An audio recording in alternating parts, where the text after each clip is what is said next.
Brought to you by the U.S. Department of Transportation, National Highway Traffic Safety Administration.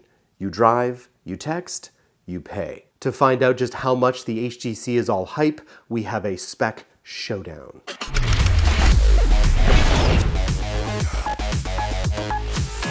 While other manufacturers were relatively quick to hop on the Quad HD resolution train, HTC has kept a 1080p resolution for all its previous flagships. This all changes with the HTC 10 though, as the manufacturer moves up to competing in QHD Super LCD display that will offer a little extra sharpness to match the sexiness of the S7 and the LG G5. At 5 to 5.5 inches, the difference between 1080p and QHD is not massive, but it's not a minor con that can be held against HTC's latest flagship anymore. The more telling question will be to see how this resolution upgrade impacts the performance of battery life, which we'll find out when we get our full review. Fortunately, HTC managed to pack in a suitable sized battery. The handset features a 3000 mAh cell, which stacks up well against the Galaxy S7 and S7 Edge's 3000 and 3600 mAh sizes. It's also slightly larger than LG G5's 2800 mAh and Xperia X's performances of 2700 mAh. Unlike last year, most of this year's flagship smartphones have settled on a single processor, the Qualcomm Snapdragon 820. There's still some exceptions though. The Samsung Galaxy S7 offers the company's own Exynos 8890 system on a chip in many regions outside the US. The new Huawei P9 also opts to use its own in-house Kirin 955 processor, which is much more like the octa-core processors that dominated last year's field. There's also not much to tell between the handsets in terms of RAM or memory options, although the Xperia X performance is a little behind with just 3 GB of RAM. Performance should be very similar, if not virtually identical across all these handsets, although the lower resolution of the Sony Xperia X and Huawei's P9's displays might lend them an edge in terms of gaming situations. UI optimizations may also make some minor differences. Samsung has stripped back TouchWiz a little, while Sony and HTC have typically offered slightly more lightweight default launchers. Smartphone camera technology remains a big selling point this year, as all manufacturers in our list are touting notable improvements over their previous generation flagships. HTC has long used its so-called ultra-pixel terminology to describe its larger light collecting sensors, but there's a surprising similarity between the image sensors found in the HTC 10 and the Galaxy S7 this time round.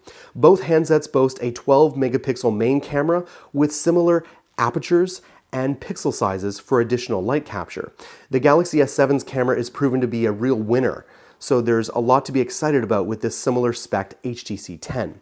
However, the HTC 10 does not feature the fast autofocusing sub-pixels found in the S7, although you will find a laser autofocus module on the HTC handset, a feature that LG had for a while now and one that Huawei has just adopted with the P9. The HTC 10 doesn't boast an IP rating for dust or water resistance, so it's either the Xperia X performance or the Galaxy S7 if you're looking to take your smartphone for a quick dunk. Speaking of more unique features, the Galaxy S7 and LG G5 feature always-on display technology, which can help save battery life when glancing at your phone to simply check the time or see if you have a new notification, while the Huawei P9 is the only option if you want a Force Touch display. Audio remains a key selling point for the HTC flagship series, and the HTC 10 boasts hi-fi audio right across the board. We'll have to see how the phone stacks up against the G5. However, the 10 doesn't feature front-facing speakers anymore. Boom sound does return, but there's one speaker on the front top and one on the bottom, making it a more familiar setup to other phones on the market. The inclusion of a dedicated subwoofer is an intriguing design choice, but we're skeptical about how much of a difference it will make due to the limited speaker size. The LG G5 and the HTC 10 boast Qualcomm's Quick Charge 3.0 technology, while the other phones on the market settle for last year's 2.0 version. The 3.0 upgrade doesn't make a notable difference in charge time, but it is more efficient and might mean that your phone doesn't heat up as much during charging. So after reading a lot of the comments, my sense is that most of you are really excited about the G5. So now that you've seen the HTC 10, have they stolen some of LG's thunder? Let me know what you think in the comments below. All right, let's admit it, we all know it. We've all texted while driving. What you may not know is that thousands of people a year die from distracted related crashes, like texting while driving.